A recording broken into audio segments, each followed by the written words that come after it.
Ao cair da tarde daquele dia, o primeiro da semana, trancadas as portas da casa onde estavam os discípulos, com medo dos judeus, veio Jesus, pôs-se no meio e disse-lhes: paz seja convosco.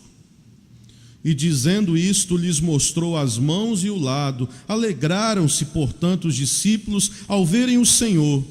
Disse-lhes, pois, Jesus outra vez: paz seja convosco.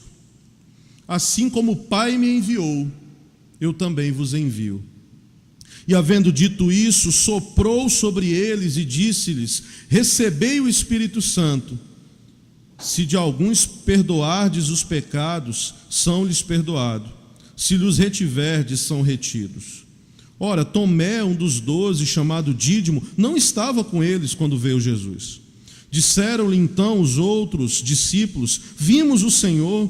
Mas ele respondeu: se não vir nas suas mãos o sinal dos cravos, e ali não puser o dedo, e não puser a mão no seu lado, de modo algum acreditarei.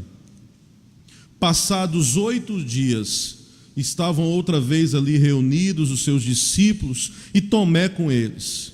Estando as portas trancadas, veio Jesus, pôs-se no meio e disse-lhes: paz seja convosco. E logo disse a Tomé: põe aqui o dedo e vê as minhas mãos. Chega também a mão e põe-na no meu lado. Não seja incrédulo, mas crente. Respondeu-lhe Tomé: Senhor meu Deus, Senhor meu e Deus meu. Disse-lhe Jesus: porque me viste, creste. Bem-aventurados que não viram e creram. Na verdade, fez Jesus diante dos discípulos muitos outros sinais que não estão escritos nesse livro. Estes, porém, foram registrados para que creiais que Jesus é o Cristo, o Filho de Deus, e para que, crendo, tenhais vida em seu nome. Até aí.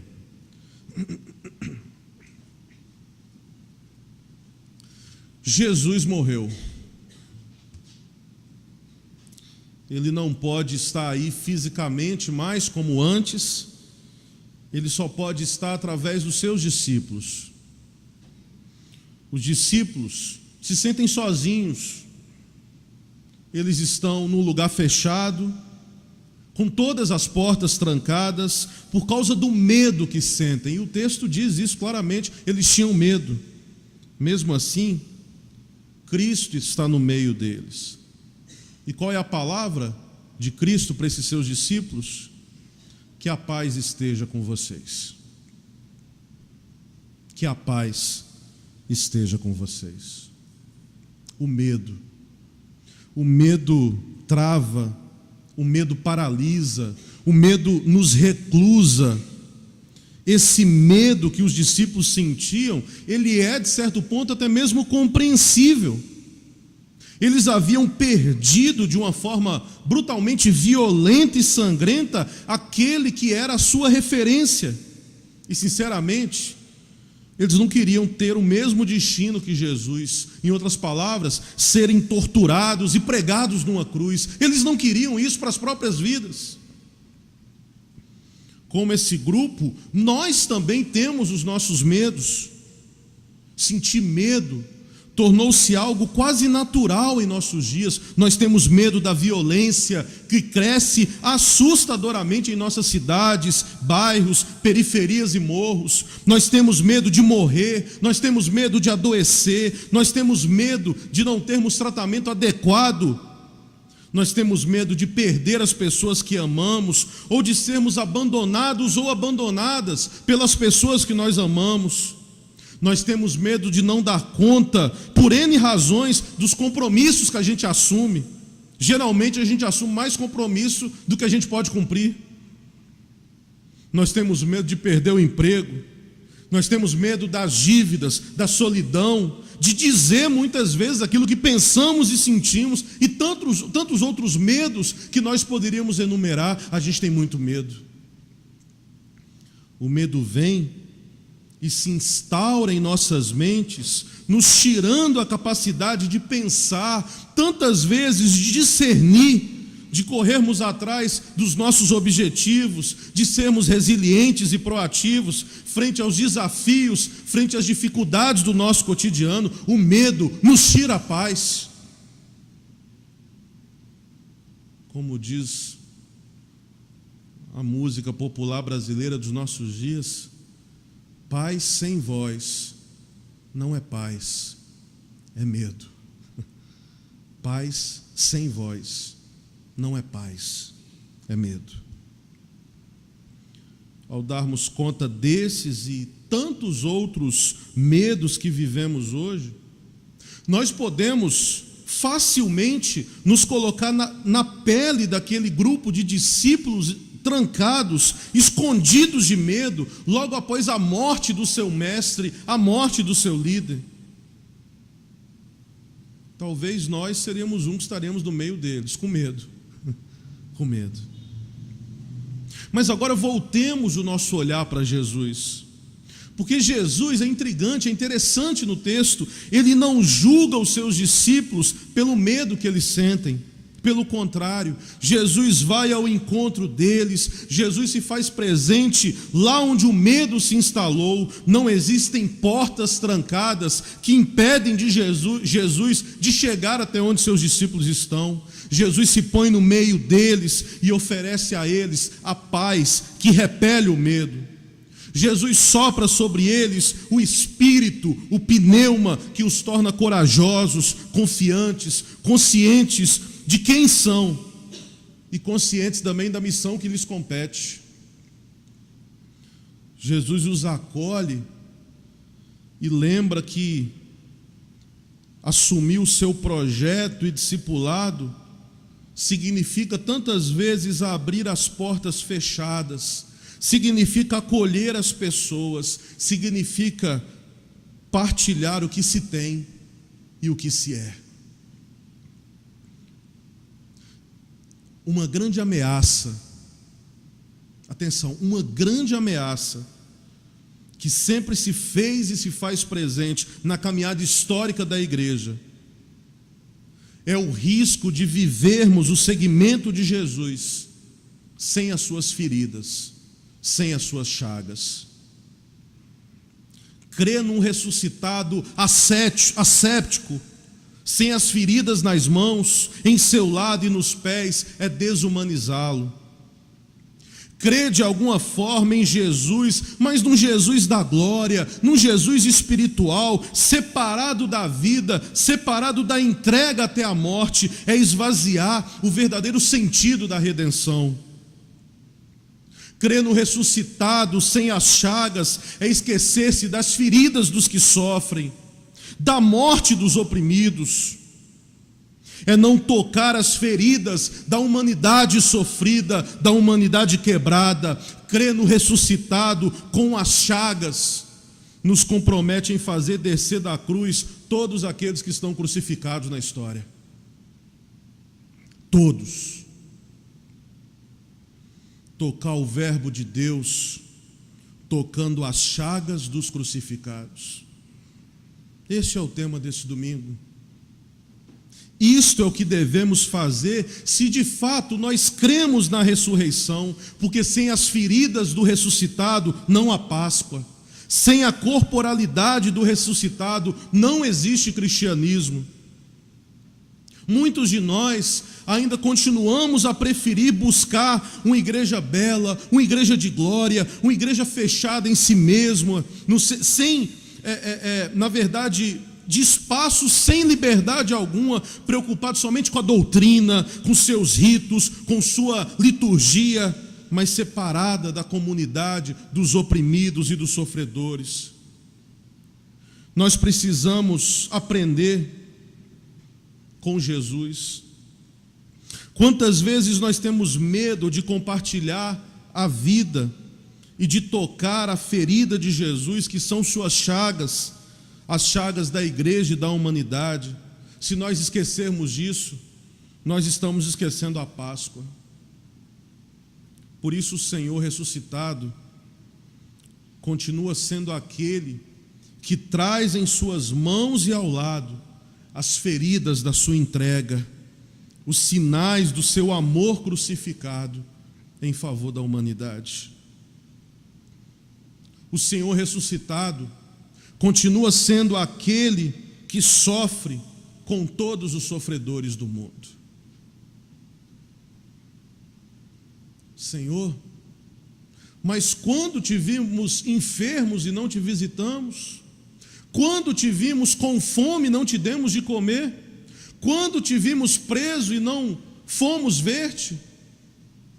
Quando vocês fazem ou deixam de fazer a qualquer um, é para mim que vocês estão fazendo ou deixando de fazer. O Senhor ressuscitado continua sendo aquele que sofre com todos os sofredores do mundo. E é a partir da experiência do encontro com o ressuscitado que nós podemos recuperar essa dimensão do tato como possibilidade de viver uma vida de forma mais humanizadora, sim, porque ressuscitar o tato é sentir-se próximo, acolhedor, terno.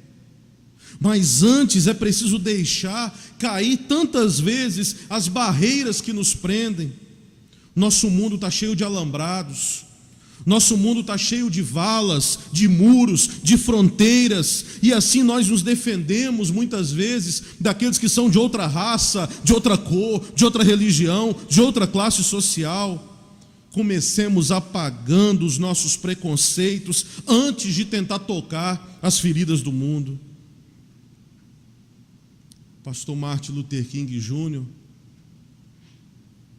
líder revolucionário, que essa semana, no dia 4 de abril, nós lembramos os 50 anos do seu assassinato.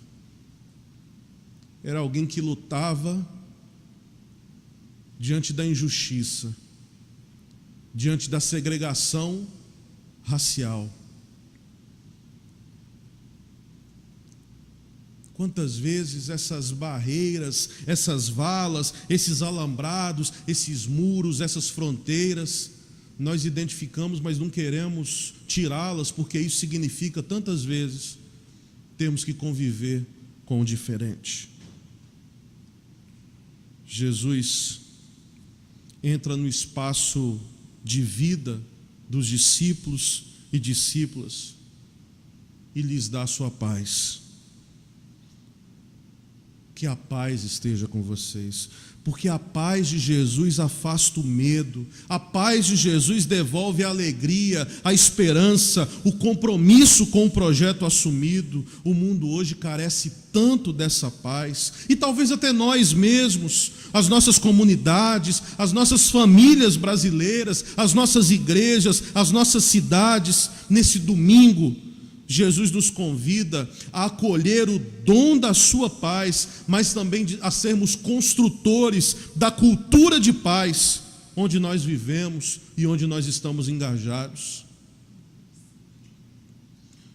Nós não podemos esquecer que esse texto que nós lemos, esse texto de João, está situado, alguns vão dizer no final do século I, outros já vão dizer no início do século II, mas independente dessa localização histórica, está num momento de perseguição aos cristãos. Na comunidade de João, a autora desse texto, muitos se reúnem no primeiro dia da semana, no domingo, para recordar o ausente, isto é, através da palavra partilhada, através do testemunho da vida, eles descobrem a presença do ressuscitado na ausência do crucificado. Eles reconhecem, eles identificam a presença do ressuscitado exatamente no túmulo vazio, na ausência do crucificado. No encontro dominical, os primeiros cristãos tomam consciência de que a missão de Cristo lhes pertence. E a palavra de Jesus a eles é: assim como o Pai me enviou, eu também vos envio. Assim como o Pai me enviou, eu também vos... Será que nós entendemos essa adesão, esse convite a essa adesão, que é para cada um de nós? Assim como o Pai me enviou, eu também vos envio. Mas eu quero voltar para falar de um personagem que surge no texto, que é Tomé. Como a gente gosta de malhar Tomé, jogar pedra em Tomé.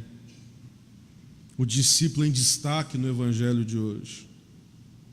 E Tomé viveu uma crise de fé tão profunda que nem o testemunho dos seus amigos mais próximos foi suficiente para lhe devolver o sentido da vida e o ajudar a interpretar e entender os fatos que estavam acontecendo. Tamanha era a sua desolação.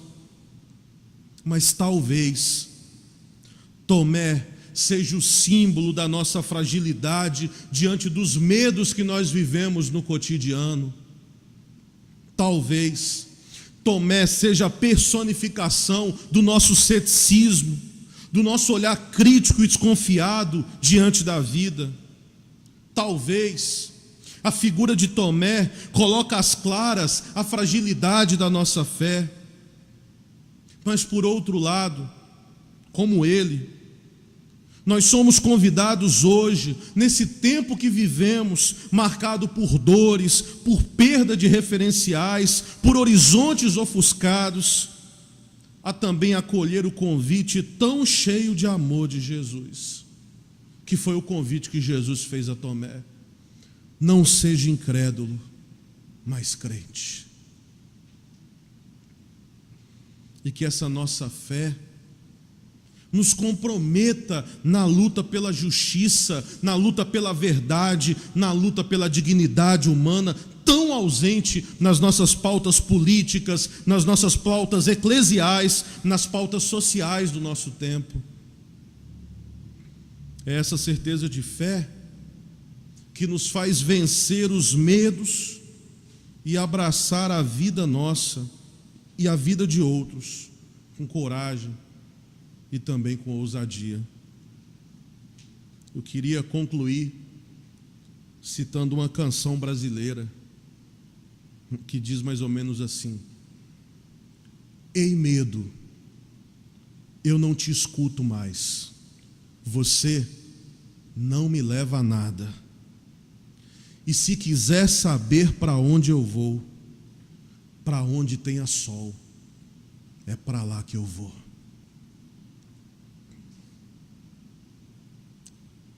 Caminhemos, irmãos e irmãs, mirando o horizonte, lá onde está o sol, que é o Senhor ressuscitado, mas com a sensibilidade suficiente para o reconhecer aqui do nosso lado, caminhando conosco no nosso cotidiano, na nossa realidade, sendo a luz, sendo o sol dos nossos passos.